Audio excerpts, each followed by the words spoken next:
दोस्तों आज की इस वीडियो में आपको बताऊंगा इस तरह का सवाल को हल करना। तो वीडियो को पूरा लास्ट तक देखिएगा। चैनल पे नए हैं तो चैनल को सब्सक्राइब कर लीजिएगा और घंटी को दबा के ऑल कर लीजिएगा।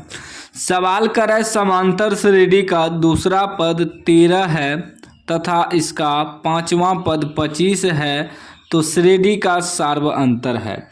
यानी कि सार्वअंतर निकालना है, मालूम कर है करने, जो कि ऑप्शन भी दिया है दोस्तों। ठीक ना। देखिए दोस्तों थोड़ा आपको समझना होगा।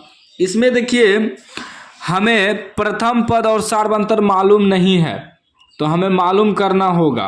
कैसे मालूम करना है, मान लेंगे पहले। माना, हम विस्तार से आपको बता रहे हैं।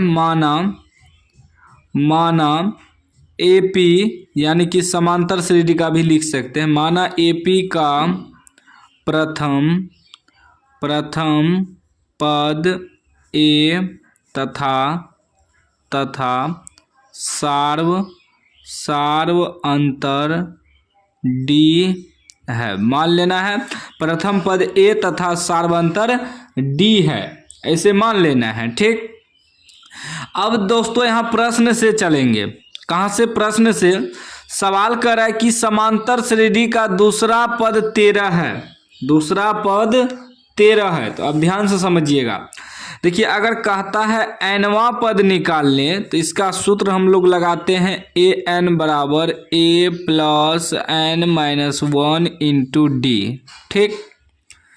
और यहाँ कह रहा है दूसरा पद, यानी कि हो गया A2। क्या हो गया?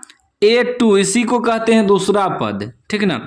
दूसरा पद 13 है तो A2 बराबर क्या है? 13 है। दूसरा पद 13 है तो हम लोग ए एन, यानी कि एनवा पद रहता है तो यहाँ एन है तब ना यहाँ एन लगा है। यहाँ 2 है तो क्या बैठाएंगे इसका सूत्र? तो ए प्लस एन माइनस 1। यहाँ एन है तब एन माइनस 1 लिखे हैं तो यहाँ 2 है तो 2 माइनस 1 लिखेंगे इंटू डी बराबर 13 लिखेंगे। ठीक। तो ये क्या हो जाएगा? ए प्लस 2 में से घटेगा 1 गुना डी तो डी हो जाएगा बराबर 13।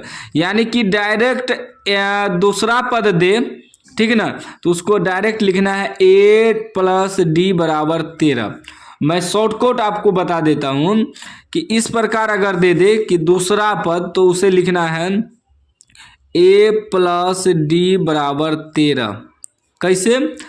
2 पद है तो एक पद यहाँ रहता है, बाकी जो पद है यहाँ रहता है। अगर इसी में कह देता पांचवा पद तो पांचवा पद, ठीक ना, तब उसको क्या करते? ए प्लस 4D लिखते, यानी कि डी में 1 घटा देना है। यही समझना है आपको, सिंपल सा। ठीक ना। अगर कह दे सातवां पद तो सातवां पद को क्या लिखेंगे कि ए प्लस 6D। ठीक ना, ए प्लस 6D, क्योंकि एक पद यहाँ हो जाएगा, 6D यहाँ लिखेंगे तो 7D हो जाएगा, क्योंकि हमेशा 1 घटता है ना सब में। तो 1 यहाँ घटता है सूत्र में तो हमेशा 1 घटा के डी में आपको लगाना है। अगर कह दे उसी प्रकार, देखिए इसको मान लेंगे समीकरण 2। ठीक ना। समीकरण 1 होगा पहले। उसके बाद क्या कर रहा है कि फिर कर रहा तथा इसका पांचवा पद 25 है। पांचवा पद कितना है? 25 है। तो क्या करेंगे? तो फिर यही सूत्र लगाएंगे ए एन बराबर, तो ए 5 बराबर निकालेंगे बराबर ए प्लस, यहाँ क्या होता है? N minus 1। एन की जगह यहाँ क्या है? 5 है तो 5 माइनस 1 इंटू, देखिए हमेशा 1 घटता है, सूत्रे में 1 घट रहा है तो 1 घटता है। तो क्या आ जाएगा? ए 5 में से घटेगा 4D हो जाएगा प्लस 4D, इतना बराबर कितना है? 25 है। तो देखिए 1 कम आया ना डी में हमेशा, क्योंकि 1 यहाँ जो लग गया, 1 घट जो जाता है। ठीक ना। तो इसीलिए दोस्तों हमेशा आपको जो है समीकरण अगर दिया रहे कि पांचवा पद 25 है तो इसको क्या लिखेंगे? ए प्लस 4D बराबर 25। ये हो गया समीकरण 2। ठीक ना। याद रखिएगा हमेशा डी में 1 कम करके लगाना। अगर 10वां पद दे दे, यहाँ 10वां पद 25 है तो क्या करेंगे? ए प्लस 9D बराबर 25, 1 कम करके, क्योंकि हम बताएं कि सूत्र में जो 1 घटता है वो घट जाता है, हमेशा एक घटा के रखना है। ये जो हम समझाए दोस्तों इतना, ये आपको समझाए ताकि आप शॉर्टकट निकाल सके। अगर इसी जगह कह दे कि 20वां पद 13 है तो डायरेक्ट लिखेगा माना एपी का प्रथम पद ए तथा सार्वंतर डी है, तो समीकरण लिख देगा डायरेक्ट सीधा कि ए प्लस 19D बराबर 13, क्योंकि 20वां पद 13 है।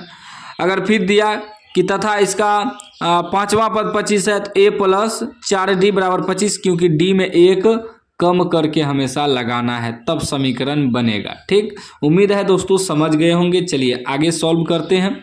हम विस्तार से आपको इसलिए बताते हैं ताकि आप कंफ्यूज ना हो और अच्छे तरीक़ा से दूसरा भी सवाल हल कर पाएँ। ठीक, चलिए अब क्या करेंगे, इसे विलोपन विधि से हम लोग कटाएंगे।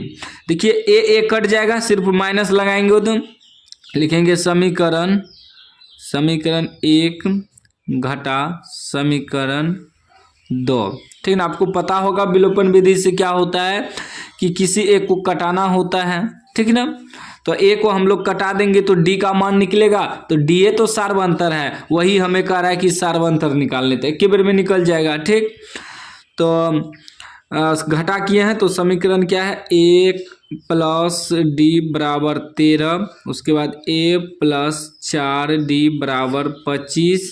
ठीक, हम क्या किए हैं दोस्तों, माइनस किए हैं। क्या किए हैं, माइनस, तब ना माइनस प्लस कटेगा, तो माइनस प्लस है तो माइनस, प्लस है तो माइनस, ये कट गया। अभी माइनस हो गया 4D, माइनस हो गया तो डी में से 4D घटेगा तो माइनस 3D बचेगा, उल्टा घट रहा है।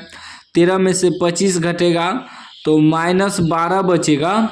ठीक ना, अब देखिए डी बराबर जब निकालेंगे तो क्या हो जाएगा, -12 बटे में -3 आ जाएगा, तो माइनस माइनस भी कट गया, 3 चौके 12 भी कट गया, तो डी बराबर कितना निकल गया, 4 आंसर। ठीक ना, यही आंसर हो गया, क्योंकि डी को ही हम लोग यहाँ तथा सार्वंतर डी है, सार्वंतर डी माने हैं, तो यही हमें कह रहा था निकालने, जो कि ऑप्शन बी में है।